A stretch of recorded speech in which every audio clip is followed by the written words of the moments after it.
Okay, welcome to BSR news ప్రేక్షకులకు నమస్కారం. ఈ వార్త ఆంధ్రప్రభ పేపర్లోది. ఈరోజు గుంటూరుకి సంబంధించిన వార్త.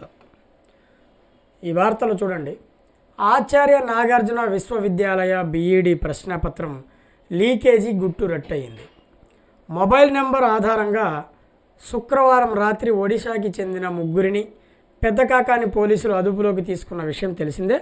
తాజాగా ఆదివారం మరో 9 మందిని పెదకాకాని పోలీసులు అదుపులోకి తీసుకున్నారు.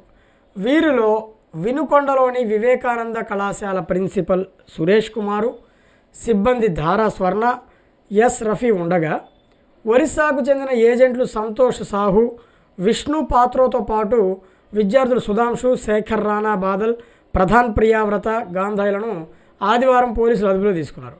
పేపర్ లీకేజీ ఘట్టంలో కళాశాల ప్రిన్సిపల్తో పాటు సిబ్బంది అరెస్ట్ కావటం, పెద్ద ఎత్తున ఒరిస్సాకు చెందినటువంటి ఏజెంట్లు, విద్యార్థులు ఉండటం కలకలం రేపుతోంది.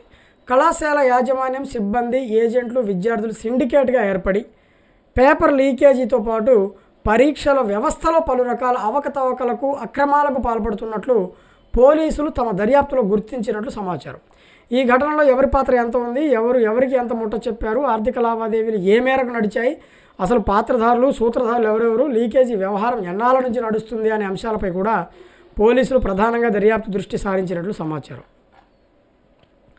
అయితే ఈ బీఈడీ పరీక్షల గురించి మనం ఆలోచించాల్సిన విషయం ఏంటి అంటే, ఒరిస్సా నుంచి కొన్ని వేల మంది విద్యార్థులు వస్తున్నారు.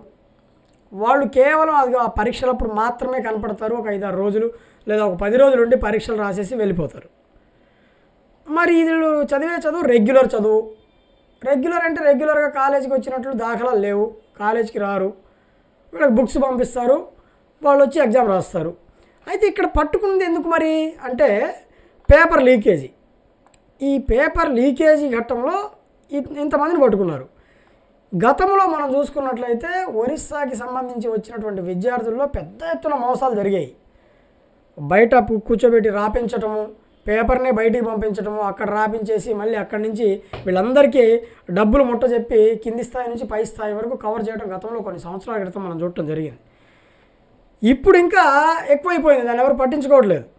ఇప్పుడు బీఈడీ ఘటనలో ఇంత పెద్ద స్థాయిలో ఒరిస్సా నుంచి ఏజెంట్లు, విద్యార్థులు ఉండటం కలకలం రేపుతోందని చెప్పి ఇక్కడ ఈ విధంగా రాయడం జరిగిందంటే, విద్యావేత్తలు ఆలోచించాలి, సామాజికవేత్తలు ఆలోచించాలి, నిరుద్యోగులు ఆలోచించాలి, అందరూ ఇక్కడ ఉన్నటువంటి ఈ ఆర్గనైజేషన్స్ కూడా ఆలోచించాలి. ఇక్కడ బీఈడీకి సంబంధించి ఎన్ని వేల కోట్లలో దోపిడీ జరుగుతున్నట్లుగా కనపడుతుంది. ఎంత అమౌంట్ ముట్ట చెప్పారు, ఎవరు ఎంత ఇస్తున్నారు, ఇక్కడ సూత్రధారులు ఎవరు, పాత్రధారులు ఎవరు, వీళ్ళందరూ మనం పోలీసుల దర్యాప్తులో బయటపడుతున్నాయంటే ఒకసారి ఆలోచించాలి. మన దర్శిలో కూడా బీఈడీ పరీక్షలకి చాలామంది విద్యార్థులు వస్తారు. మన దర్శిలో బీఈడీ పరీక్షలు వచ్చినాయి అంటే ఒరిస్సా నుంచి, ఇతర రాష్ట్రాల నుంచి వేల మంది విద్యార్థులు దర్శి రోడ్డు కిక్కిరిసిపోతాయి ఇతర రాష్ట్రాల విద్యార్థులతో. అసలు ఇక్కడ జరుగుతుంది ఏంటి అని ఎంతమంది గగ్గోలు పెట్టుకున్నా కూడా అక్కడ ఏమీ ఇంత విషయం కూడా బయటికి రావట్లేదు. మరి దీని పట్ల ఎందుకు ఇక్కడ తాచారం చేస్తున్నారు, ఎందుకు దీని మీద నాంచుతున్నారు అనేది అర్థం కాదు.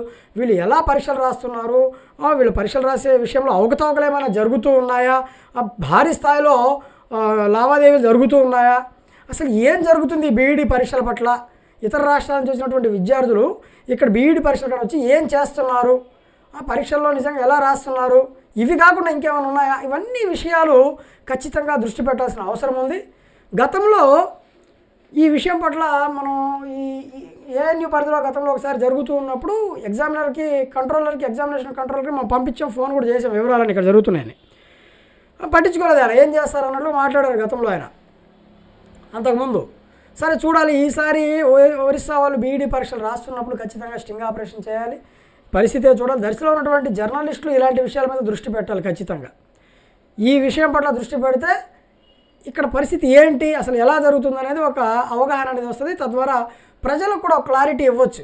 మీడియా మాధ్యమంగా బీఈడీ పరీక్షలన్నీ సజావుగానే జరిగితే, సక్రమంగా జరిగితే ఖచ్చితంగా సజావుగానే జరుగుతూ ఉన్నాయి, సక్రమంగానే జరుగుతూ ఉన్నాయి, ఎలాంటి అవకతవకలు జరగలేదు, పర్వాలేదు, దర్శి నెంబర్ 1 అని నేను చెప్పవచ్చు.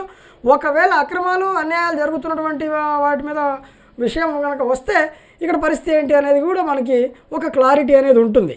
ఇక్కడ మంచిగా జరుగుతుందా లేదా, విద్యా వికాసంలో దర్శి ఎంత మేరకు వికసిస్తోంది, దర్శి విద్యాలయాలకి కొలువుగా మారింది. విద్యాలయాలకు అన్నింటికీ కూడా ఒక హెడ్ క్వార్టర్గా దర్శి మారింది. ప్రకాశం జిల్లాలోనే దర్శి అంటే ఒక గొప్ప పేరు విద్యాలయాలకి. మరి అలాంటి పేరుని నిల్చోబెట్టుకుంటుందా, పోగొట్టుకుంటుందా, ఇక్కడ ఏం జరుగుతుందనేది చూడాలి.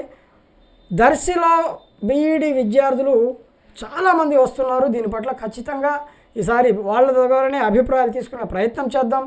అలాగే ఇంకా ఏదైనా ఇన్ఫర్మేషన్ మీకు దొరికినట్లయితే, మీకు ఏదైనా తెలిసినట్లయితే బిఎస్ఆర్ న్యూస్కి మీరు ఆ స్క్రీన్ మీద కనిపించే నెంబర్కి మీరు వాట్సాప్ చేయండి.